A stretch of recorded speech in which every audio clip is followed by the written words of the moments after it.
Hello viewers, welcome to Kaler Kantho showbiz. সাথে আছি আমি অপর্ণা বর্ষা।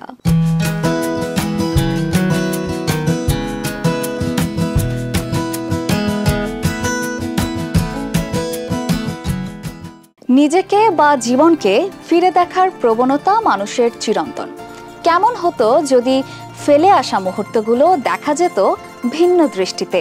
এই অপূরণীয় আকাঙ্ক্ষা সম্ভবত শুধু গল্প বা সিনেমায়, সেটাই হয়েছে উৎসব সিনেমায়। দেশের ওটিটি প্ল্যাটফর্মে মুক্তি পাচ্ছে উৎসব। এবার নির্মাতার প্রত্যাশা, চরকিতে সিনেমাটি মুক্তির মাধ্যমে প্রতিটি ঘরেই উৎসব শুরু হবে।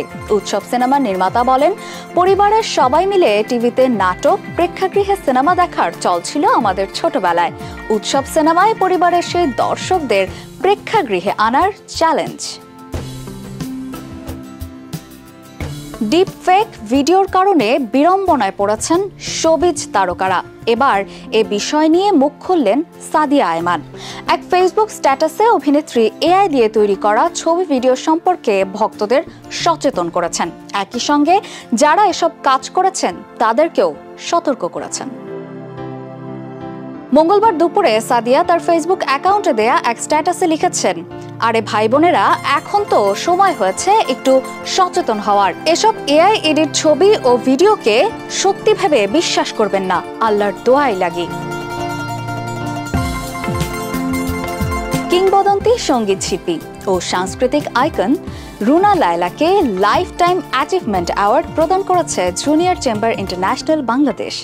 রাজধানীর আলোকি কনভেনশন সেন্টারে আয়োজিত উইমেন অফ ইন্সপিরেশন অ্যাওয়ার্ড 2025-এর জমকালো সন্ধ্যায় এই পুরস্কার তুলে দেওয়া হয়। রুনা লায়লাকে এই সম্মাননায় ভূষিত করা হয় সঙ্গীত ও শিল্পকলা জগতে তার অসামান্য অবদান এবং সাংস্কৃতিক ঐতিহ্য রক্ষার দীর্ঘদিনের অনন্য ভূমিকার জন্য। সঙ্গীতাঙ্গনে এই জীবন্ত কিংবদন্তিকে দাঁড়িয়ে সম্মান জানায় অতিথিরা। পুরো মিলনায়তন তখন করতালিতে মুখর হয়ে ওঠে।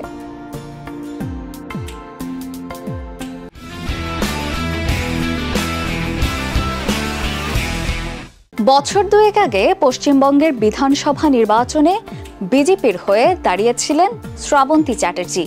ব্যাপক ভোটে হারেন। দলটিতে যোগ দেওয়ার পরে নানা ক্ষোভ উপড়ে তা থেকে পদত্যাগ করেন এই অভিনেত্রী।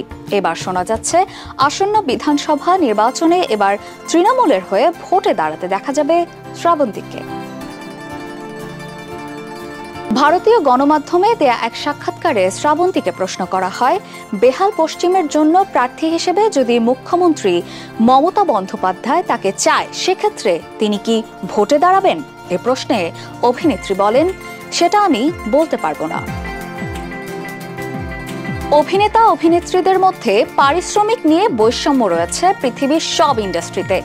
বলিউডে এমন বহু অভিনেত্রী রয়েছেন যারা সরাসরি স্বীকার করেছেন যে হিন্দি ছবির পারিশ্রমিকের ক্ষেত্রে অভিনেতা অভিনেত্রীদের মধ্যে আকাশ পাতাল তফাৎ রয়েছে।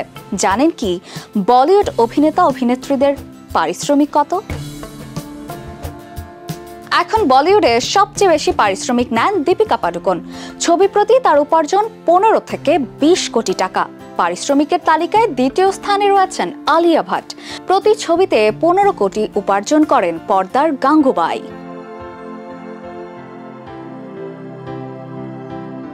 আলিয়া কিংবা দীপিকার চেয়ে অভিনয় জগতে খানিকটা সময় আগে এসেছেন কারিনা কাপুর। বলিউডে অভিনেত্রীদের পারিশ্রমিক অনুযায়ী তিনি রয়েছেন তৃতীয় স্থানে। বর্তমানে কারিনা প্রতি ছবির জন্য নেন 8 থেকে 11 কোটি টাকা। এছাড়া পারিশ্রমিকের নিরিখে বলিউডের চতুর্থ স্থানে রয়েছেন ক্যাটরিনা কাইফ এবং পঞ্চমে শ্রদ্ধা কাপুর। ছবির সংখ্যা যাই হোক না কেন, পিছিয়ে নেই কৃতি শ্যানন, কিয়ারা আদভানি কিংবা কঙ্কনা রানাওয়াত। বলিউডে অভিনয় দিয়ে যতটা না আলোচনায় থাকেন সারা আলি খান, তার চেয়ে বেশি আলোচনায় থাকেন তার ব্যক্তিগত জীবন নিয়ে। সারার সর্বশেষ ভিডিওটি নিয়ে ফের গসিপ শুরু হয়েছে তার ব্যক্তিগত সম্পর্ককে ঘিরে। ভাইরাল ভিডিওতে দেখা গেছে গুরুদ্বার থেকে বেরিয়ে আসছেন সারা। তার সঙ্গে রয়েছেন মডেল অর্জুন প্রতাপ সিং বাজওয়া। এই ভিডিওটি অনেক PAPS অ্যাকাউন্টে শেয়ার করা হয়েছে। পাশাপাশি দাবি করা হচ্ছে যে আর্জুন সারা আলী খানের নতুন প্রেমিক। পিঙ্ক ভিলা এক প্রতিবেদনে জানিয়েছে, সারার প্রেমিকের নাম অর্জুন প্রদীপ বাজওয়া। তিনি পেশায় একজন মডেল রাজনীতিবিদ। সারার নতুন প্রেম নিয়ে সোশ্যাল মিডিয়ার চর্চা চললেও এ নিয়ে এখনও নীরব এই অভিনেত্রী। কালের কণ্ঠ শোবিজ থেকে আজকে বিদায় নিচ্ছি। দেখা হবে নতুন কোনো এক পর্বে। ততক্ষণ পর্যন্ত সবাই ভালো থাকুন, সুস্থ থাকুন।